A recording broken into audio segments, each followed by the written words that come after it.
ജീവിതം ആസ്വദിക്കുന്ന രീതിയിലേക്ക് ഈ സമൂഹം മാറുന്ന കാഴ്ച. ഇവിടെ സദാചാര സംസ്കാരം മാത്രമല്ല, നിരവധി ദാമ്പത്യ ജീവിതങ്ങളാണ് തകർന്നടിയുന്നത്. എന്നാൽ അതിനിടയിൽ സംഭവിക്കുന്ന അപകടം പലരും തിരിച്ചറിയാറില്ല. കണ്ണൂർ തളിപ്പറമ്പിലെ ഒരു വീട്ടമ്മയ്ക്ക് സംഭവിച്ച ദുരന്തം നമ്മൾ പരിശോധിക്കണം. സുഹൃത്തിനൊപ്പം ലോഡ്ജിൽ മുറിയെടുത്ത സീമയുടെ മരണത്തിന് പിന്നിൽ എന്താണ്? സുഹൃത്ത് വിജയൻ ജീവനൊടുക്കിയത് എന്തിനാകും? കൊലപാതകത്തിന് ശേഷമുള്ള ആത്മഹത്യ എന്നാണ് നിഗമനം. ഇതോടൊപ്പം പാലക്കാട് കഞ്ചിക്കോട് സഹോദരനെ കൊലപ്പെടുത്തിയ യുവാവിൻ്റെ ക്രൂരതയും ഉൾപ്പെടെ വിശദമായി പരിശോധിക്കുകയാണ് പോലീസ് പട്രോൾ. സ്വാഗതം.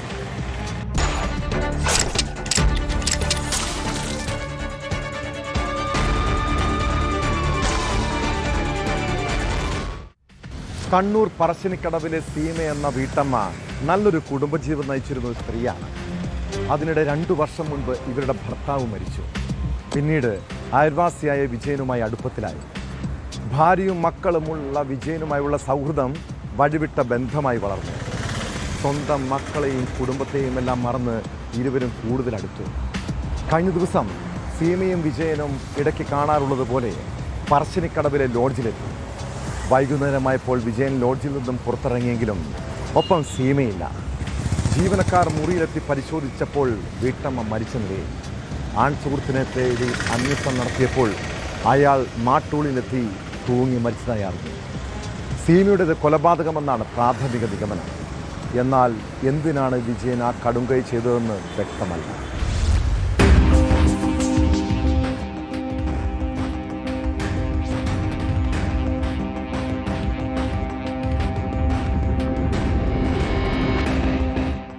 ബുധനാഴ്ച വൈകുന്നേരമാണ് പറശ്ശിനിക്കടവ് സമ്മർലാൻഡിൻ ലോഡ്ജിലെ 602 നമ്പർ മുറിയിൽ കണ്ണപുരം സ്വദേശിനി സീമയെ മരിച്ച നിലയിൽ കണ്ടെത്തിയത്. ഉച്ചയ്ക്ക് ഇരുവരും ഒന്നിച്ച് ലോഡ്ജിൽ മുറിയെടുത്തതാണ്. എന്നാൽ വൈകുന്നേരം 6 മണിയോടെ വിജയൻ മുറി പുറത്തുനിന്ന് പൂട്ടി കടന്നു കളഞ്ഞു. വിജയൻ തിരിച്ചെത്താത്തതിനാൽ ലോഡ്ജ് അധികൃതർ നടത്തിയ പരിശോധനയിലാണ് സീമയുടെ മൃതദേഹം കണ്ടെത്തിയത്. പിന്നീട് നടത്തിയ അന്വേഷണത്തിൽ വിജയനെ മാട്ടൂലിൽ പുഴയോരത്ത് തൂങ്ങി മരിച്ച നിലയിൽ കണ്ടെത്തുകയായിരുന്നു. തെങ്ങിൽ തൂങ്ങി മരിച്ച നിലയിലായിരുന്നു വിജയന്റെ മൃതദേഹം. ഇരുവരും അയൽവാസികളാണെന്നാണ് വിവരം. കഴിഞ്ഞ കുറേ നാളുകളായി ഇരുവരും തമ്മിൽ അടുത്ത ബന്ധം ഉണ്ടായിരുന്നതായും പോലീസ് പറയുന്നുണ്ട്. സീമയുടെ ഭർത്താവ് സുരേഷ് 2 വർഷം മുൻപ് മരിച്ചിരുന്നു. ഇവർക്ക് 2 മക്കളുണ്ട്. വിജയനും കുടുംബമുണ്ട്, ഭാര്യയും 2 മക്കളും.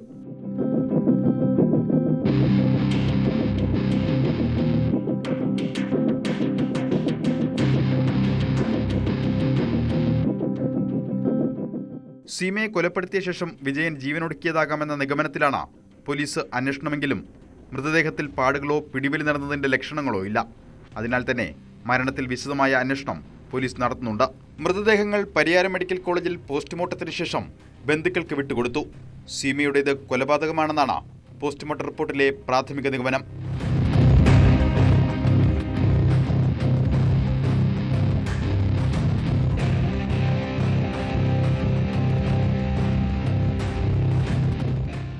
ന്യൂസ് 18 കണ്ണൂർ.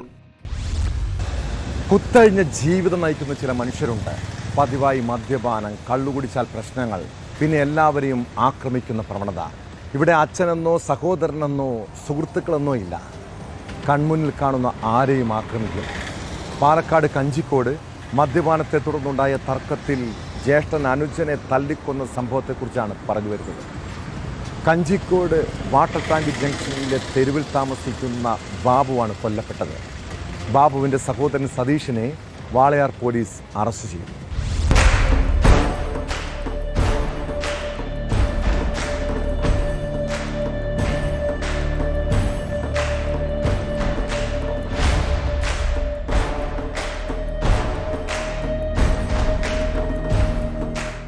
കഴിഞ്ഞ ദിവസം ബാബുവിനെ വീടിനുള്ളിൽ മരിച്ച നിലയിൽ കണ്ടെത്തിയ കേസിലാണ് സഹോദരൻ സതീഷിനെ പിടികൂടിയത്.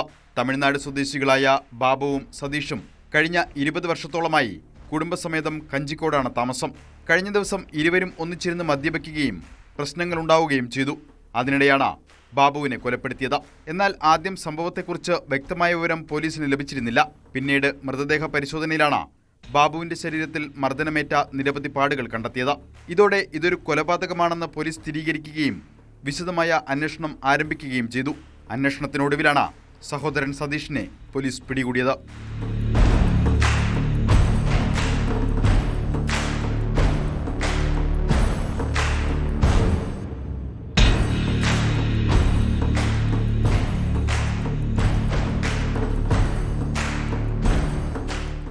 ഇരുവരും സ്ഥിരമായി മദ്യപിക്കുകയും തുടർന്ന് വഴക്കുകൾ ഉണ്ടാക്കുകയും പതിവായിരുന്നെന്ന പ്രദേശവാസികൾ പോലീസിന് മൊഴി നൽകിയിട്ടുണ്ട്. സതീഷിന്റെ ചോദ്യം ചെയ്യൽ പൂർത്തിയായ ശേഷം അറസ്റ്റ് രേഖപ്പെടുത്തി കോടതിയിൽ ഹാജരാക്കി റിമാൻഡ് ചെയ്തു. സംഭവത്തിൽ വാളയാർ പോലീസ് വിശദമായ അന്വേഷണം തുടരുകയാണ്.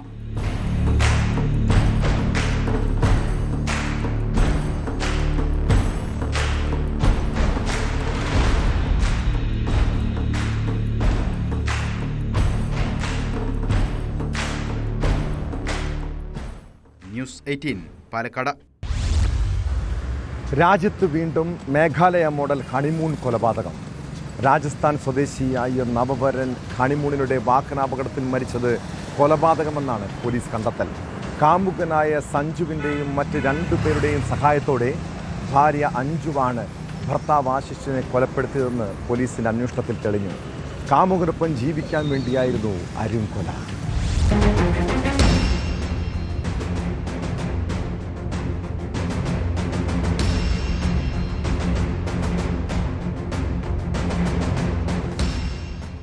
ജനുവരി 30-നായിരുന്നു സംഭവം. 3 മാസങ്ങൾക്ക് മുൻപാണ് ആശിഷും അഞ്ജുവും വിവാഹിതരാകുന്നത്. സംഭവ ദിവസം മദ്യപിച്ചിരുന്ന ആശിഷിനെ വൈകിട്ട് നടക്കാനെന്ന് പറഞ്ഞ് അഞ്ജു പുറത്തേക്ക് കൂട്ടിക്കൊണ്ടുപോവുകയായിരുന്നു. ആളൊഴിഞ്ഞ റോഡിലൂടെ നടക്കുന്നതിനിടെ അമിത വേഗത്തിലെത്തിയ കാറിടിച്ചാണ് ആശിഷിന്റെ മരണമെന്നും കാറിലുള്ളവർ തന്റെ സ്വർണ്ണാഭരണങ്ങളും മറ്റും കവർന്നെന്നുമാണ് അഞ്ജു പോലീസിന് മൊഴി നൽകിയത്. എന്നാൽ അഞ്ജുവിന്റെ മൊഴിയിൽ പോലീസിന് സംശയം തോന്നിയതാണ് കേസിൽ വഴിത്തിരിവായത്. പോസ്റ്റ്മോർട്ടം റിപ്പോർട്ട് പ്രകാരം ആശിഷിന്റെ ശരീരത്തിൽ മുറിവേറ്റ പാടുകളുണ്ടായിരുന്നു. കൂടാതെ കഴുത്ത് ഞെരിച്ചതായും കണ്ടെത്തി. എന്നാൽ അഞ്ജുവിന് പരിക്കുകളൊന്നുമില്ലാതെ രക്ഷപ്പെടാൻ കഴിഞ്ഞതും സംശയത്തിനിടയാക്കി. തുടർന്നുള്ള അന്വേഷണത്തിലാണ് കരുതിക്കൂട്ടിയുള്ള കൊലപാതകമാണിതെന്ന് തെളിഞ്ഞത്.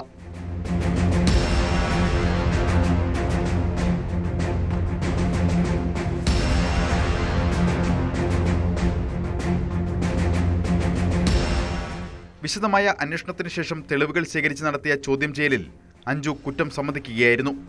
അയൽവാസിയായ സഞ്ജുവുമായി അഞ്ജു പ്രണയത്തിലായിരുന്നുവെന്ന് പോലീസ് പറഞ്ഞു. ഇതിനിടെയാണ് ശ്രീഗംഗാനഗർ സ്വദേശിയായ ആശിഷിന്റെ വിവാഹാലോചന വന്നതും വിവാഹം നടന്നതും. എന്നാൽ ദാമ്പത്യ ജീവിതത്തിൽ അഞ്ജു തൃപ്തിയായിരുന്നില്ല. വീണ്ടും സഞ്ജുവുമായി ബന്ധം തുടർന്നു. പിന്നാലെയാണ് ഇരുവരും ചേർന്ന് ആശിഷിനെ കൊല്ലാൻ പദ്ധതിയിടുന്നത്. ഇതുപ്രകാരം അഞ്ജു വൈകുന്നേരം ആശിഷിന് സ്ഥിരമായി മദ്യം നൽകാൻ തുടങ്ങി. മദ്യപാനത്തിന് ശേഷം ഒന്നിച്ചു പുറത്തു നടക്കാൻ പോകുന്നതും പതിവാക്കി. സംഭവ ദിവസം ആളൊഴിഞ്ഞ സ്ഥലത്തെത്തിയപ്പോൾ കാത്തിരുന്ന സഞ്ജുവും സുഹൃത്തുക്കളായ രോഹിത്തും സിദ്ധാർത്ഥും ചേർന്ന് ആശിഷിനെ ആക്രമിക്കുകയും കഴുത്ത് ഞെരിച്ച് കൊല്ലുകയുമായിരുന്നു. തുടർന്ന് വാഹനാപകടമെന്ന് വരുത്തി തീർക്കാൻ കാറിടിപ്പിച്ചു. മോഷണം നടന്നെന്ന് ധരിപ്പിക്കാനായി അഞ്ജു തന്റെ ഫോണും കമ്മലുകളും പ്രതികൾക്ക് നൽകി. തുടർന്ന് ബോധമില്ലാത്തതായി അഭിനയിച്ച് അവിടെ കിടന്നു. സംഭവം കണ്ടുവന്ന സമീപവാസികളാണ് വിവരം പോലീസിനെ അറിയിച്ചത്. കേസിൽ 4 പ്രതികളെയും പോലീസ് അറസ്റ്റ് ചെയ്തിട്ടുണ്ട്.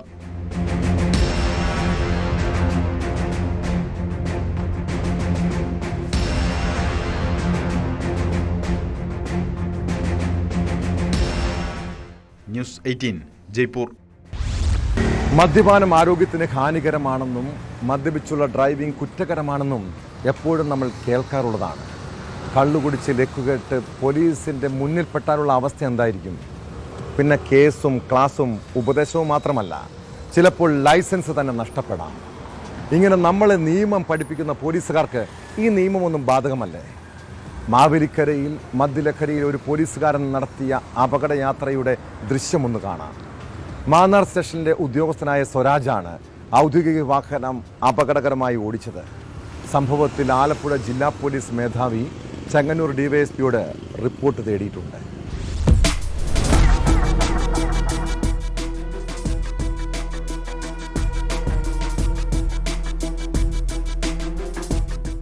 മാന്നാർ SHOയെ കായംകുളത്തെ വീട്ടിലാക്കി മടങ്ങിവരും വഴിയാണ് പോലീസ് ജീപ്പിൽ യൂണിഫോം ധരിച്ച ഉദ്യോഗസ്ഥന്റെ സാഹസം. മാന്നാർ പോലീസ് സ്റ്റേഷനിലെ ഡ്രൈവർ സ്വരാജാണ് അത്യന്തം അപകടകരമായ രീതിയിൽ ഔദ്യോഗിക വാഹനം ഓടിച്ചത്. കായംകുളം ചെട്ടികുളങ്ങര പ്രധാന പാതയിൽ റോഡിന്റെ ഇരുവശങ്ങളും ചേർന്നു പോകുന്ന വണ്ടി കണ്ടാണ് പരിസരവാസികളായ ചിലർ ശ്രദ്ധിച്ചത്. തുടർന്ന് ജീപ്പിനെ പിന്തുടർന്ന് ദൃശ്യങ്ങൾ പകർത്തുകയായിരുന്നു.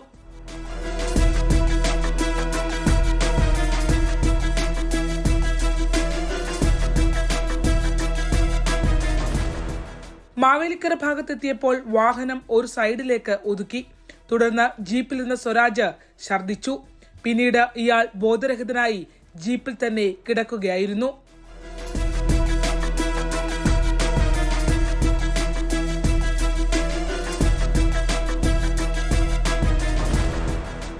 വാഹനത്തെ പിന്തുടർന്നവർ തന്നെയാണ് സംഭവത്തെ സംബന്ധിച്ച് പോലീസിനെ വിവരമറിയിച്ചത്. പോലീസുകാർ എത്തി തന്ത്രപൂർവ്വം സഹപ്രവർത്തകനെ വിളിച്ചുണർത്തി പറഞ്ഞുവിടുകയായിരുന്നു. മദ്യപിച്ച് വാഹനമോടിച്ച ആളുടെ വൈദ്യപരിശോധന പോലും നടത്തിയില്ല. പക്ഷേ ദൃശ്യങ്ങൾ പുറത്തു വന്നതോടെ ഒതുക്കി തീർക്കാൻ ശ്രമിച്ച കാര്യങ്ങൾ കൈവിട്ടുപോയി. സംഭവം മാധ്യമങ്ങളിൽ വാർത്തയായതോടെ ജില്ലാ പോലീസ് മേധാവി മോഹനചന്ദ്രൻ റിപ്പോർട്ട് തേടി. ചെങ്ങന്നൂർ ഡിവൈഎസ്പിക്കാണ് അന്വേഷണ ചുമതല.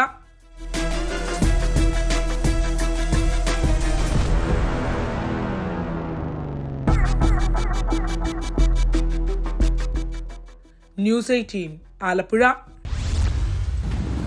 മനുഷ്യജീവനേക്കാൾ പണത്തിനും സ്വത്തിനും പ്രാധാന്യം നൽകുന്ന ചില ആളുകളുണ്ട്. ഒരാളുടെ സ്വത്ത് തട്ടിയെടുക്കാൻ തല്ലാനും കൊല്ലാനും മടിക്കാത്തവർ. കാസർഗോഡ് യുവാവിനെ സംഘം ചേർന്ന് ക്രൂരമായി മർദ്ദിച്ച് കൊലപ്പെടുത്താൻ ശ്രമിച്ചത് വസ്തുസംബന്ധമായ തർക്കത്തെ തുടർന്നാണ്. കൊലാച്ചിയടുക്കം സ്വദേശി അബ്ദുൽ ഹാരിസിനെയാണ് ഇരുമ്പ് വടി ഉൾപ്പെടെയുള്ള മാരകായുധങ്ങളുമായി ആക്രമിച്ചത്. ഗുരുതരമായി പരിക്കേറ്റ ഇയാൾ ആശുപത്രിയിൽ ചികിത്സയിലാണ്. മർദ്ദനത്തിൻ്റെ CCTV ദൃശ്യങ്ങൾ പുറത്തു വന്നു. പരാതി നൽകിയിട്ടും പോലീസ് നടപടി സ്വീകരിക്കുന്നില്ലെന്നും ആക്ഷേപമുണ്ട്.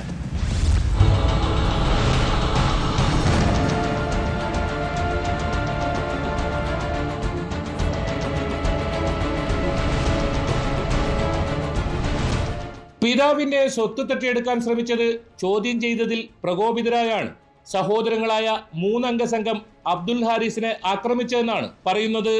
4 ദിവസം മുൻപ് ഈ വിഷയത്തിൽ അബ്ദുൽ ഹാരിസും അക്രമി സംഘവും തമ്മിൽ വാക്കുതർക്കവും ഉണ്ടായി. ഇതിന്റെ തുടർച്ചയായാണ് കഴിഞ്ഞ ദിവസം 3 അംഗ സംഘം കോലാച്ചിയടുക്കത്ത് വെച്ച് ഇരുമ്പുപടികൾ ഉൾപ്പെടെയുള്ള മാരകായുധങ്ങളുമായി തന്നെ ആക്രമിച്ചതെന്ന് അബ്ദുൽ ഹാരിസ് പറഞ്ഞു. പ്രതികൾക്കെതിരെ നിസാര വകുപ്പ് ചുമത്തിയാണ് കേസെടുത്തതെന്നും വധശ്രമത്തിനുൾപ്പെടെ കേസെടുക്കണമെന്നുമാണ് ഹാരിസിന്റെ ആവശ്യം.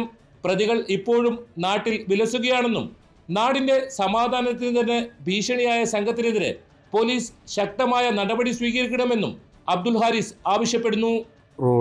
റോഡിൽ അവന് വണ്ടി പാർക്ക് ചെയ്തതിനെ കുറിച്ചിട്ടുള്ള ഇതായിരുന്നു വേറെ.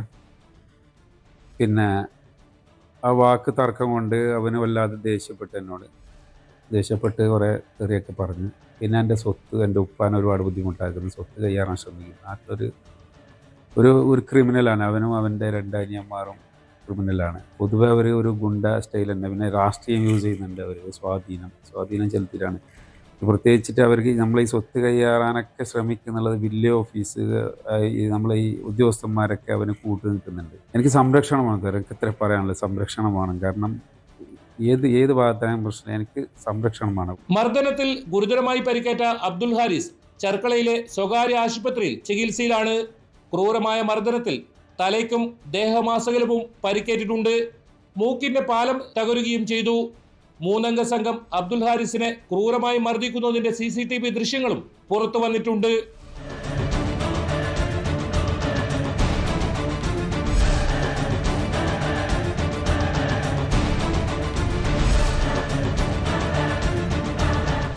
സംഭവത്തിൽ അബ്ദുൾ അസീസ്, അബ്സീർ, ആഷിഖ് എന്നിവർക്കെതിരെയാണ് വിദ്യാനഗർ പോലീസ് കേസെടുത്തത്.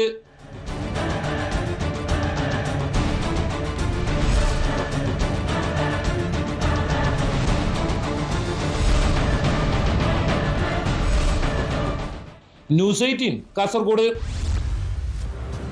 നമ്മുടെ നാട്ടിൽ രാത്രിയും പകലും സുരക്ഷിതമായി സഞ്ചരിക്കാൻ കഴിയുന്ന സാഹചര്യമുണ്ടോ? ഒരു വശത്ത് അക്രമികളുടെ ഭീഷണി, ചിലയിടത്ത് പോലീസിന്റെ ചോദ്യങ്ങളും വേട്ടയാടലും. തിരുവനന്തപുരം നെയ്യാറ്റിൻകരയിൽ കാറ്ററിംഗ് ജോലി കഴിഞ്ഞ് വീട്ടിലേക്ക് മടങ്ങിയ യുവാക്കൾക്ക് നേരെ ആക്രമണമുണ്ടായ സംഭവത്തെക്കുറിച്ച് പരിശോധിക്കാം. ബൈക്കിൽ പോകുമ്പോൾ ടോർച്ച് കൊണ്ട് അടിയേറ്റെന്നാണ് പരാതി. തലയ്ക്കും മുഖത്തും ഗുരുതരമായി പരിക്കേറ്റ യുവാവ് കാരക്കോണം മെഡിക്കൽ കോളേജ് ആശുപത്രിയിൽ ചികിത്സയിലാണ്. ആക്രമണം നടത്തിയത് പോലീസോ എക്സൈസോ ആകാമെന്നാണ് സംശയം.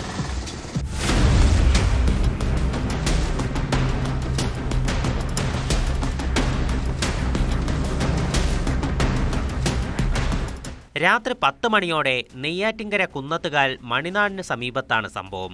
കുന്നത്തുകാലിലെ ഓഡിറ്റോറിയത്തിൽ കല്യാണ വിരുന്ന് സൽക്കാരത്തിന്റെ ജോലിയിലേർപ്പെട്ട ശേഷം വീട്ടിലേക്ക് മടങ്ങുകയായിരുന്ന കാറ്ററിംഗ് തൊഴിലാളികൾ സഞ്ചരിച്ച വാഹനത്തിന് നേരെയാണ് ആക്രമണം നടന്നത്. മണിനാട് സ്വദേശികളായ അഭിജിത്ത്, സഹോദരൻ അജിത്ത്, ഇവരുടെ സുഹൃത്ത് എന്നിവർ ബൈക്കിൽ പോകുന്നതിനിടെ ഒരു സംഘം കൈ കാണിക്കുകയായിരുന്നു. നിർത്താതെ മുന്നോട്ടെടുത്തപ്പോൾ കയ്യിൽ കരുതിയിരുന്ന ടോർച്ച് കൊണ്ട് ആഞ്ഞടിച്ചതായാണ് പരാതി. അഭിജിത്തിന്റെ തലയ്ക്കും മുഖത്തും പരിക്കുണ്ട്.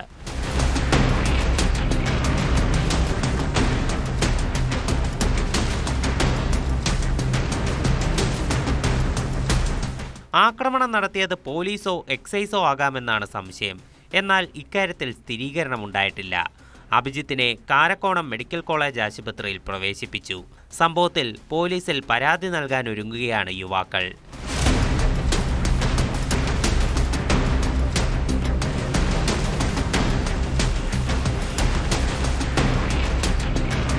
ന്യൂസ് 18 നെയ്യാറ്റിൻകര.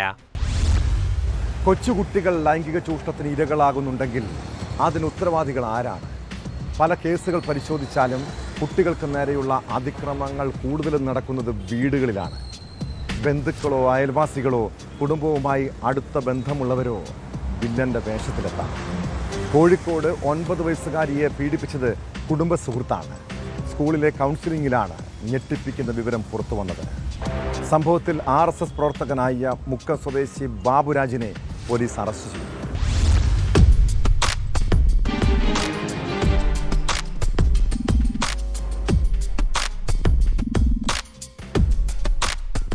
ഒൻപത് വയസ്സുകാരിയെ പീഡിപ്പിച്ച കേസിൽ മുക്കം തേച്ചിയാട് സ്വദേശി മുറിയൻ കണ്ടത്തിൽ ബാബുരാജനെയാണ് മുക്കം പോലീസ് അറസ്റ്റ് ചെയ്തത്. വിദ്യാർത്ഥിനിയുടെ കുടുംബ സുഹൃത്തായിരുന്നു ബാബുരാജൻ. ഇയാൾ പ്രാദേശിക തലത്തിൽ RSSന്റെ സജീവ പ്രവർത്തകനാണ്.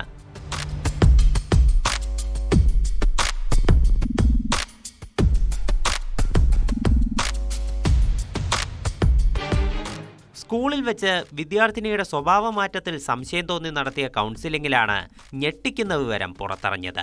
തുടർന്ന് പ്രതിയെ പോലീസ് അറസ്റ്റ് ചെയ്യുകയായിരുന്നു. മുൻപും പലതവണ കുട്ടി പീഡനത്തിനിരയായിട്ടുണ്ടെന്നാണ് കണ്ടെത്തൽ. കോടതിയിൽ ഹാജരാക്കിയ പ്രതിയെ റിമാൻഡ് ചെയ്തു.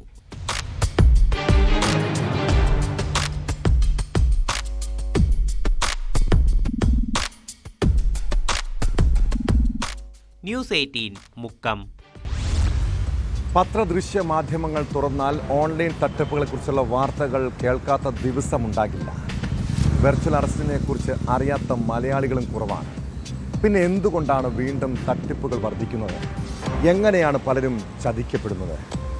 ആലുവ സ്വദേശിയായ വയോധികനെ വെർച്വൽ അറസ്റ്റ് ചെയ്യുകയാണെന്ന് ഭീഷണിപ്പെടുത്തി തട്ടിയെടുത്തത് 1 കോടിയോളം രൂപയാണ്. സംഭവം തട്ടിപ്പാണെന്ന് മനസ്സിലാക്കിയതിനെ തുടർന്ന് അദ്ദേഹം പോലീസിൽ പരാതി നൽകി. എറണാകുളം റൂറൽ ജില്ലാ സൈബർ പോലീസിന്റെ അന്വേഷണമെത്തിയത് മലപ്പുറത്താണ്. കേസിൽ പെരിന്തൽമണ്ണ സ്വദേശി സലീമിനെ അറസ്റ്റ് ചെയ്തു. തട്ടിപ്പിന് പിന്നിൽ കൂടുതൽ പേർക്ക് പങ്കുണ്ടോ എന്നും പോലീസ് അന്വേഷിക്കുന്നുണ്ട്.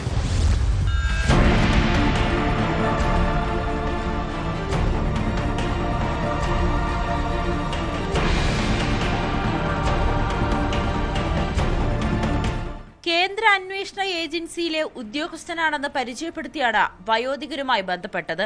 പരാതിക്കാരന് മുംബൈയിലെ ഒരു ബാങ്കിൽ അക്കൗണ്ട് ഉണ്ടെന്നും ആ അക്കൗണ്ടിലേക്ക് ഉത്തരേന്ത്യയിലെ മനുഷ്യക്കടത്ത് കേസിലെ പ്രതി 75 ലക്ഷം രൂപ ട്രാൻസ്ഫർ ചെയ്തിട്ടുണ്ടെന്നും പറഞ്ഞു. വയോധികനെതിരെ പോലീസ് കേസെടുത്തിട്ടുണ്ടെന്നും കോടതി ജാമ്യമില്ലാ വാറണ്ട് പുറപ്പെടുവിച്ചിട്ടുണ്ടെന്നും പറഞ്ഞ് വിശ്വസിപ്പിച്ചു. കോടതിയുടേതാണെന്ന് പറഞ്ഞ് ഒരു ലെറ്റർ പാഡും കാണിച്ചു. ഉടൻ അറസ്റ്റ് ചെയ്യണമെന്നും അക്കൗണ്ടുകൾ മരവിപ്പിച്ച് സ്വത്തുക്കൾ കണ്ടുകെട്ടുമെന്നും ഭീഷണിപ്പെടുത്തി. ഈ കേസ് പ്രയോറിറ്റി ഇൻവെസ്റ്റിഗേഷനായി പരിഗണിക്കാമെന്നും അതിന്റെ ഭാഗമായി അക്കൗണ്ടിലെ തുക തട്ടിപ്പ് സംഘം പറഞ്ഞ അക്കൗണ്ടുകളിലേക്ക് മാറ്റണമെന്നും വിളിച്ചയാൾ ആവശ്യപ്പെട്ടു. ഭയം കൊണ്ട് സമ്മർദ്ദത്തിലായ വയോധികൻ 1,20 ലക്ഷത്തോളം രൂപ തട്ടിപ്പ് സംഘം പറഞ്ഞ അക്കൗണ്ടിലേക്ക് അയച്ചു. സംഭവം തട്ടിപ്പാണെന്ന് മനസ്സിലായതിനെ തുടർന്നാണ് പോലീസിന് പരാതി നൽകിയത്.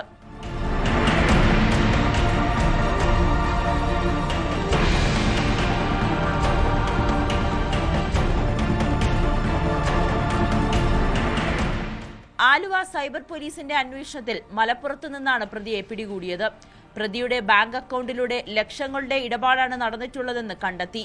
ജില്ലാ പോലീസ് മേധാവിയുടെ നേതൃത്വത്തിൽ നടന്ന അന്വേഷണത്തിൽ ഇൻസ്പെക്ടർ VR ജഗദീഷ്, SIമാരായ M Ajesh, TJ Varghese, ASI Salavudheen, senior CPO PK Dineshan, CPO Jerry Kuriakose എന്നിവർ ചേർന്നാണ് പ്രതിയെ പിടികൂടിയത്.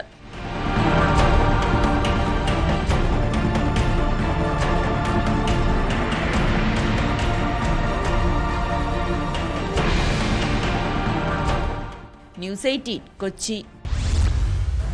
മോഷ്ടിക്കാൻ കയറിയ വീട്ടിലെ അലമാരയിലെ സ്വർണ്ണാഭരണങ്ങൾ കണ്ട് തലകറങ്ങിയ കള്ളനെ ഒന്ന് പരിചയപ്പെടാം.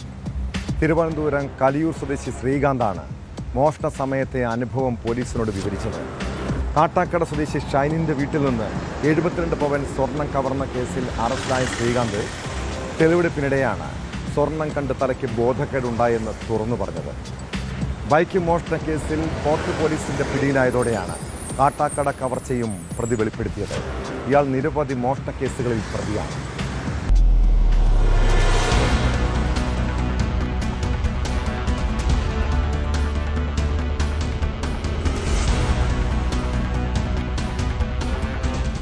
കാട്ടാക്കട കട്ടക്കോട് സ്വദേശി ഷൈനിന്റെ വീട്ടിൽ നിന്നും 72 പവൻ കവർന്ന കേസിലെ പ്രതി കലിയൂർ സ്വദേശി ശ്രീകാന്തിനെയാണ് കാട്ടാക്കട പോലീസ് തെളിവെടുപ്പിന് എത്തിച്ചത്. മോഷണം നടത്തിയ രീതികൾ ഇയാൾ പോലീസിനോട് വിവരിച്ചു. 2 അലമാരകളിൽ സൂക്ഷിച്ചിരുന്ന സ്വർണമാണ് കവർന്നിരിക്കുന്നത്. ഇതിൽ ആദ്യ അലമാരയുടെ വാതിൽ തുറന്നപ്പോൾ ഡ്രോയറിന്റെ മുകളിലായി ഇരുന്ന താക്കോൽ കണ്ടു. ഇതുപയോഗിച്ച് ഡ്രോയർ തുറന്ന് ഒരു ബോക്സിലിരുന്ന ചെറിയ സ്വർണമാണ് ആദ്യമെടുത്തത്. തുടർന്ന് അടുത്ത മുറിയിലെത്തി അലമാരയുടെ വാതിൽ തുറക്കാനുള്ള ശ്രമത്തിനിടെ അലമാരയ്ക്ക് മുകളിലുള്ള താക്കോൽ ശ്രദ്ധയിൽപ്പെട്ടു. ഇതെടുത്ത് അലമാരയുടെ വാതിൽ തുറന്നാണ് ബാക്കി സ്വർണവും മോഷ്ടിച്ചത്. 2ാമത്തെ അലമാരയിൽ കൂടുതൽ സ്വർണം കണ്ടതോടെ തനിക്ക് അസ്വസ്ഥത ഉണ്ടായിയെന്നും തല കറങ്ങിയെന്നും പ്രതി പോലീസിനോട് പറഞ്ഞു. സ്വർണവും എടുത്ത് പുറത്തിറങ്ങിയപ്പോൾ ഛർദ്ദിക്കുകയും ചെയ്തു. ചെറിയ ബോധത്തിലാണ് പിന്നീടുള്ള കാര്യങ്ങളൊക്കെ ചെയ്തതെന്നാണ് ശ്രീകാന്തിന്റെ മൊഴി.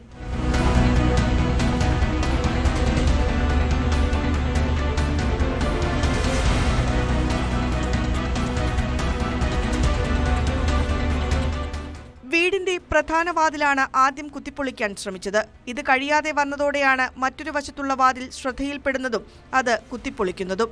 ഇതിനു മുമ്പ് ഫ്യൂസ് ഊരി വൈദ്യുതി ബന്ധം വിച്ഛേദിച്ചിരുന്നു. മുറിയിൽ കണ്ട തോർത്തെടുത്ത് ശുചിമുറിയിൽ കയറി തോർത്ത് നനച്ച് കൈരേഖകൾ പതിഞ്ഞ സ്ഥലങ്ങളെല്ലാം തുടച്ചു വൃത്തിയാക്കിയ ശേഷമാണ് മടങ്ങിയതെന്നും ഇയാൾ പോലീസിനോട് പറഞ്ഞു. തെളിവെടുപ്പ് നടക്കുന്നതറിഞ്ഞ് നാട്ടുകാർ ഇവിടെ തടിച്ചുകൂടിയിരുന്നു. 2 വർഷത്തിന് മുൻപേ കാട്ടാക്കട കിള്ളിപ്രദേശത്ത് സംശയാസ്പദമായ സാഹചര്യത്തിൽ കണ്ട ഇയാളെ നാട്ടുകാർ ഓടിച്ചിട്ട് പിടികൂടി പോലീസിന് കൈമാറിയിരുന്നു. അന്വേഷണത്തിൽ ഈ വിവരം പോലീസിന് ലഭിച്ചതായാണ് ശ്രീകാന്തിലേക്ക് എത്താൻ സഹായകരമായത്. ബൈക്ക് മോഷണ കേസിൽ ഫോർട്ട് പോലീസിന്റെ പിടിയിലായതോടെയാണ് കാട്ടാക്കട കവർച്ചയും പ്രതി വെളിപ്പെടുത്തിയത്. 5 ദിവസത്തെ പോലീസ് കസ്റ്റഡിയിൽ വാങ്ങിച്ചിട്ടുള്ള ശ്രീകാന്തിനെ തമിഴ്നാട് ഉൾപ്പെടെയുള്ള ഇടങ്ങളിൽ എത്തിച്ച് തെളിവെടുപ്പ് നടത്തും.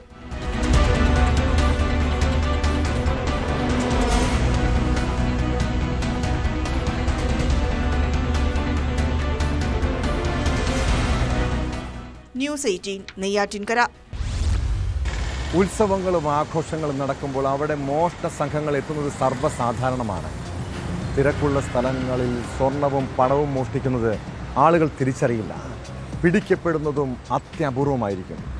മലപ്പുറം തിരുനാവായിൽ കുംഭമേളയ്ക്കിടെ വ്യാപക മോഷണം നടന്നു. കുടുംബത്തോടൊപ്പം എത്തിയ കുട്ടിയുടെ മാല പൊട്ടിക്കാൻ ശ്രമിച്ചയാളെ നാട്ടുകാർ പിടികൂടി പോലീസിലേൽപ്പിച്ചു. മാല മോഷണത്തിന് ശ്രമിച്ച തമിഴ്നാട് കോയമ്പത്തൂർ സ്വദേശി ശക്തിയെ തിരൂർ പോലീസാണ് അറസ്റ്റ് ചെയ്തത്.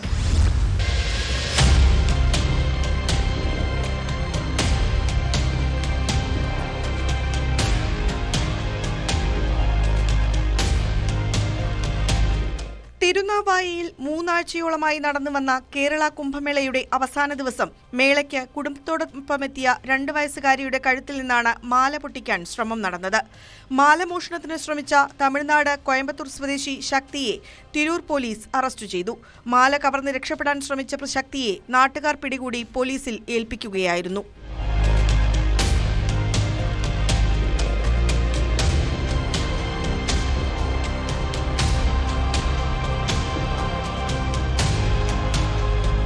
ചൊവ്വാഴ്ച രാത്രി 8 മണിയോടെ തിരുനാവായ കൊടക്കല്ല് റോഡിൽ HP പെട്രോളിയം പമ്പിന് സമീപത്താണ് സംഭവം. റോഡിൽ വെച്ച് കുടുംബത്തോടൊപ്പമുണ്ടായിരുന്ന കുട്ടിയുടെ കഴുത്തിൽ നിന്നും 1/2 പവൻ തൂക്കം വരുന്ന സ്വർണ്ണമാല പൊട്ടിച്ചു രക്ഷപ്പെടാനാണ് പ്രതി ശ്രമിച്ചത്. കോടതിയിൽ ഹാജരാക്കിയ പ്രതിയെ റിമാൻഡ് ചെയ്തു.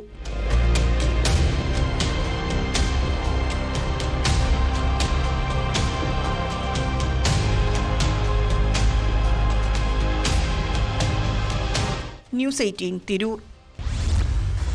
ജോലി ചെയ്യാൻ കഴിയാത്ത വിധം മാനേജർ ബുദ്ധിമുട്ടിക്കുന്നു. കുട്ടികളുടെയും അധ്യാപകരുടെയും മുന്നിൽ നിരവധി തവണ അപമാനിക്കപ്പെട്ടു. ഒടുവിൽ ചുരിദാർ ഇട്ടു വന്നതിൻ്റെ പേരിൽ സ്കൂളിൻ്റെ ഗേറ്റ് പൂട്ടി പുറത്തു നിർത്തി. കൊട്ടാരക്കര നെടുവത്തൂർ ഈശ്വരവിലാസം ഹയർ സെക്കൻഡറി സ്കൂളിലെ പ്രധാന അധ്യാപിക സിന്ധുവിൻ്റെ അനുഭവം സങ്കടപ്പെടുത്തുന്നതാണ്. അധ്യാപികയെ സ്കൂൾ ഗേറ്റിൽ തടഞ്ഞ സംഭവത്തിൽ പോലീസ് കേസെടുത്തു. സ്കൂളിലെ സെക്യൂരിറ്റി ജീവനക്കാരനായ ശശാങ്കനെയാണ് കൊട്ടാരക്കര പോലീസ് പ്രതിയാക്കിയിരിക്കുന്നത്. കുട്ടികളുടെയും അധ്യാപകരുടെയും മുന്നിൽ അപമാനിക്കപ്പെട്ടതിന് നീതി കിട്ടണമെന്നും നിയമപോരാട്ടം തുടരുമെന്നും അധ്യാപികയായ സിന്ധു പറഞ്ഞു. മഴീന്ന് മാറാം, എനിക്ക് സ്കൂളിൽ കയറണം. അതൊന്നും പറ്റത്തില്ല. നിങ്ങളെന്താ കംപ്ലൈൻറ്റ് വെച്ചാൽ നിങ്ങൾ ചെയ്യുക. എൻ്റെ അടുത്ത് ഇപ്പോൾ മാനേജർ പറഞ്ഞ കാര്യം ഞാൻ മാനേജർ പറഞ്ഞ ചെയ്യണം. അതിനപ്പുറത്ത് ഞാൻ ചെയ്യാത്തുള്ളൂ. നിങ്ങളുടെ മുമ്പ് വെച്ചാണല്ലോ പറഞ്ഞു ഇങ്ങനെ ചുരിദാറിട്ടുണ്ട് വരുവാന്നുണ്ട്, നാളെ കയറ്റരുന്നു. പ്രധാനാധ്യാപിക സിന്ധുവിനെ ഗേറ്റിൽ തടഞ്ഞതിന് കാരണമായി സെക്യൂരിറ്റി ജീവനക്കാരൻ പറഞ്ഞത് ചുരിദാർ ധരിച്ചു വന്നാൽ അകത്ത് കടത്തിവിടരുതെന്ന് സ്കൂൾ മാനേജർ നിർദ്ദേശിച്ചിട്ടുണ്ട് എന്നായിരുന്നു. ഇതിനെ തുടർന്ന് സിന്ധു സ്കൂൾ ഗേറ്റിന് മുന്നിൽ കുത്തിയിരുന്ന് പ്രതിഷേധിച്ചതോടെയാണ് സംഭവം വിവാദമായത്. പിന്നീട് സ്ഥലത്തെത്തിയ പോലീസ് ഇടപെട്ട് അധ്യാപികയെ സ്കൂളിനുള്ളിലേക്ക് പ്രവേശിപ്പിക്കുകയായിരുന്നു. സംഭവത്തിൽ അധ്യാപിക നൽകിയ പരാതിയുടെ അടിസ്ഥാനത്തിലാണ് പോലീസ് കേസ് രജിസ്റ്റർ ചെയ്തത്. ഗേറ്റിൽ തടഞ്ഞുവെച്ചതിലൂടെ അധ്യാപികയുടെ അന്തസ്സിന് ഹാനി സംഭവിച്ചുവെന്നാണ് എഫ്ഐആറിൽ പറയുന്നത്.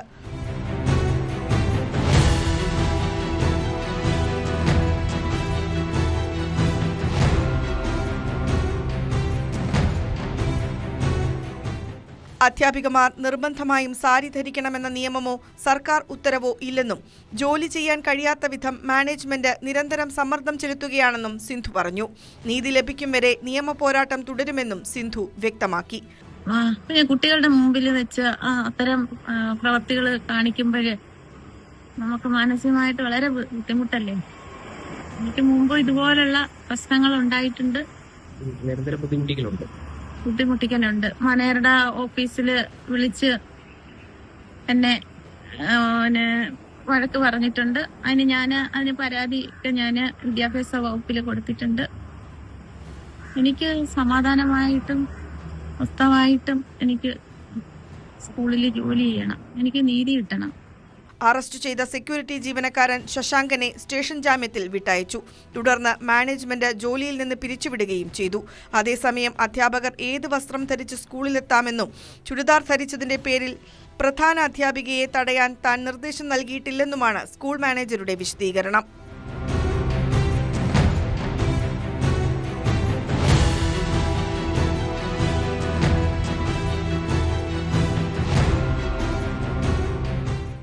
ന്യൂസ് 18 കൊട്ടാരക്കര.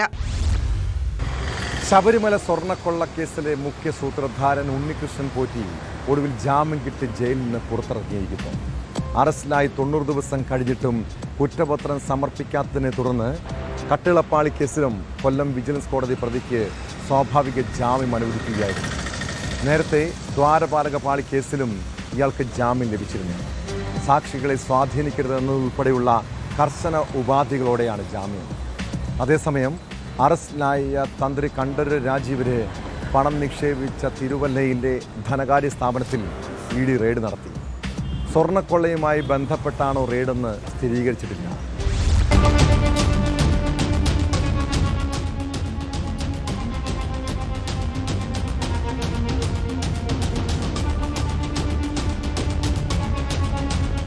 സ്വർണ്ണക്കൊള്ളക്കേസിൽ 90 ദിവസമായിട്ടും കുറ്റപത്രം നൽകാത്തതാണ് ഉണ്ണികൃഷ്ണൻ പോറ്റിക്ക് പുറത്തിറങ്ങാൻ വഴിയൊരുക്കിയത്. ജനുവരി 21-നായിരുന്നു ദ്വാരപാലകപാളി കേസിൽ പോറ്റിക്ക് ജാമ്യം ലഭിച്ചത്. ഇതിനു പിന്നാലെയാണ് കട്ടിളപ്പാളി കേസിലും കൊല്ലം വിജിലൻസ് കോടതി ജാമ്യം അനുവദിച്ചത്. തന്ത്രി കണ്ഠരര് രാജീവരുടെ റിമാൻഡ് 14 ദിവസം കൂടി നീട്ടി. കേസിലെ മറ്റു പ്രതികളായ മുരാരി ബാബു, ശ്രീകുമാർ, സുധീഷ് എന്നിവർക്ക് നേരത്തെ തന്നെ സ്വാഭാവിക ജാമ്യം ലഭിച്ചിരുന്നു. എൻ വാസു, CPM നേതാവ് പത്മകുമാർ എന്നിവരുടെ അറസ്റ്റ് രേഖപ്പെടുത്തിയിട്ട് 90 ദിവസം പൂർത്തിയാകാനിരിക്കുകയാണ്. നിലവിലെ സാഹചര്യത്തിൽ കുറ്റപത്രം സമർപ്പിക്കാത്ത പക്ഷം ഇവർക്കും ജാമ്യം ലഭിക്കാനുള്ള സാധ്യതയേറെയാണ്. സാക്ഷികളെ സ്വാധീനിക്കാൻ പാടില്ല, സംസ്ഥാനം വിട്ടുപോകരുത്, പാസ്പോർട്ടുകൾ സറണ്ടർ ചെയ്യണം, ആഴ്ചയിൽ 2 ദിവസം അന്വേഷണ ഉദ്യോഗസ്ഥന് മുമ്പിൽ ഹാജരാകണം, 2 ലക്ഷം രൂപയും 2 ആൾജാമ്യവും തുടങ്ങി കർശന ഉപാധികളോടെയാണ് പോറ്റിക്ക് ജാമ്യം അനുവദിച്ചത്. വൈകിട്ടോടെ ഇയാൾ പൂജപ്പുര ജയിലിൽ നിന്ന് പുറത്തിറങ്ങി.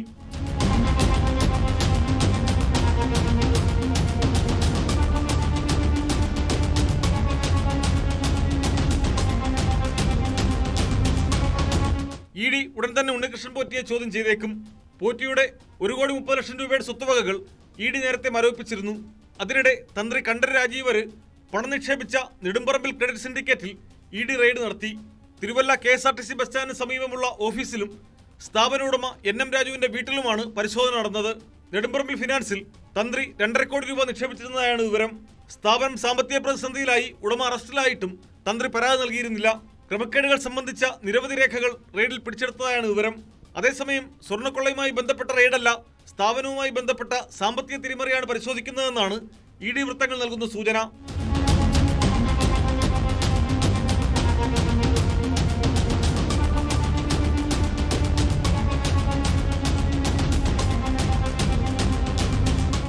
ന്യൂസ് 18 കൊല്ലം, പത്തനംതിട്ട. കേരളത്തിലേക്ക് ലഹരി എത്തിക്കുന്ന മയക്കുമരുന്ന് മാഫിയയുടെ തലവനാണ് ആന്ധ്ര സ്വദേശി ലബൂഡു അജിത് കുമാർ. കഴിഞ്ഞ കുറേ നാളുകളായി കേരള പോലീസിന്റെ നോട്ടപ്പുള്ളിയാണ് ഇയാൾ. ആന്ധ്ര ഒഡീഷ അതിർത്തിയിലെ മലയിൽ നിന്ന് ഇയാളെ പാലക്കാട് കസബ പോലീസ് പിടികൂടി. കഴിഞ്ഞ ദിവസം ഹാഷിഷോയിലുമായി പിടിയിലായ 3 അംഗ സംഘങ്ങൾ നൽകിയ വിവരത്തിന്റെ അടിസ്ഥാനത്തിലാണ് ലബൂഡുവിനെ പോലീസ് പൊക്കിയത്.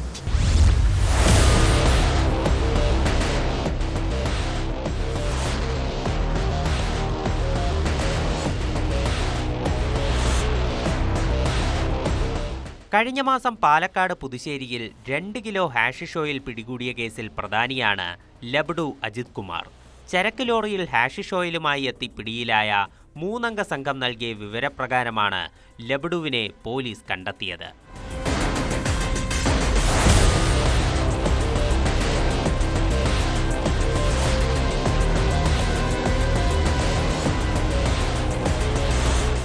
ലബഡുവാണ് ഹാഷിഷ് ഓയിൽ നൽകിയതെന്നായിരുന്നു പ്രതികളുടെ മൊഴി. പിന്നാലെയാണ് കസബ പോലീസ് സ്റ്റേഷനിലെ ഉദ്യോഗസ്ഥർ ആന്ധ്രയിലെത്തി സാഹസികമായി ലബഡുവിനെ പിടികൂടിയത്. ആന്ധ്ര ഒഡീഷ അതിർത്തികളിലെ മലനിരകളിൽ കഞ്ചാവ് കൃഷി ചെയ്ത് കേരളത്തിലേക്ക് കടത്തുന്നതാണ് പ്രതിയുടെ രീതിയെന്ന് പോലീസ് പറഞ്ഞു.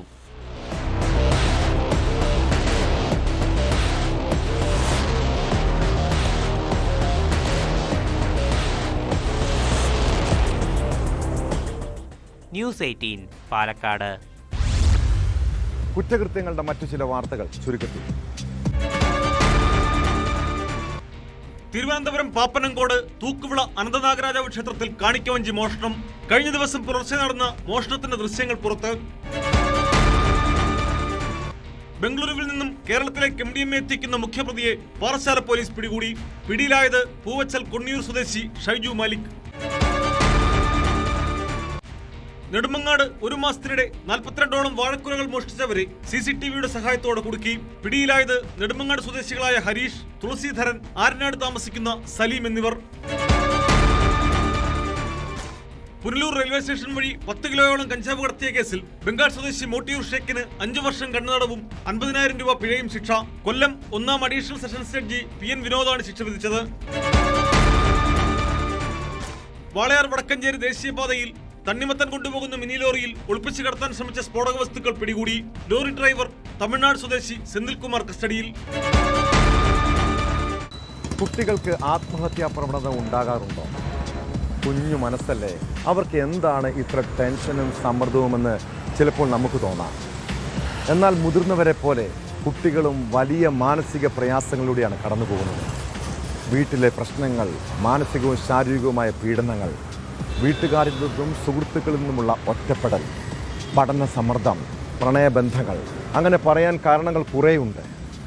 കുട്ടികൾ ആത്മഹത്യ ചെയ്ത വാർത്ത പരിശോധിക്കുമ്പോഴാണ് അവരുടെ ജീവിതത്തിലെ പ്രശ്നങ്ങൾ നമ്മൾ തിരിച്ചറിയുക. പാലക്കാട് എലപ്പുള്ളിയിൽ 13കാരൻ ജീവനൊടുക്കിയ സംഭവം ഏറെ സങ്കടപ്പെടുത്തുന്നതാണ്. എലപ്പുള്ളി സ്വദേശികളായ ശിവപ്രസാദിൻ്റെയും സജിതയുടെയും മകൻ വിശ്വജിത്താണ് മരിച്ചത്. കൊഴിഞ്ഞാമ്പാറ സെൻറ് പോൾ സ്കൂളിലെ 7ാം ക്ലാസ് വിദ്യാർത്ഥിയായ വിശ്വജിത്തിനെ വീട്ടിലെ ശുചിമുറിയിലാണ് തൂങ്ങി മരിച്ച നിലയിൽ കണ്ടെത്തിയത്. എന്നാൽ മരണത്തിൻ്റെ കാരണം ഇപ്പോഴും വ്യക്തമല്ല.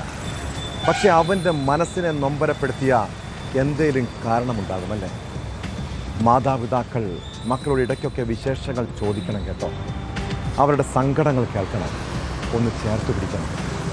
എല്ലാവരും എന്നെ കൈവിട്ടെന്ന് തോന്നുമ്പോഴാണ് പലരും ജീവിതം അവസാനിപ്പിക്കാൻ തീരുമാനിക്കുന്നത്.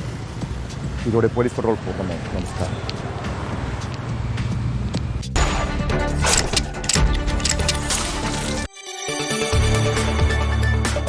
കൂടുതൽ വാർത്തകൾക്ക് news 18 Keralam YouTube channel subscribe ചെയ്യുക.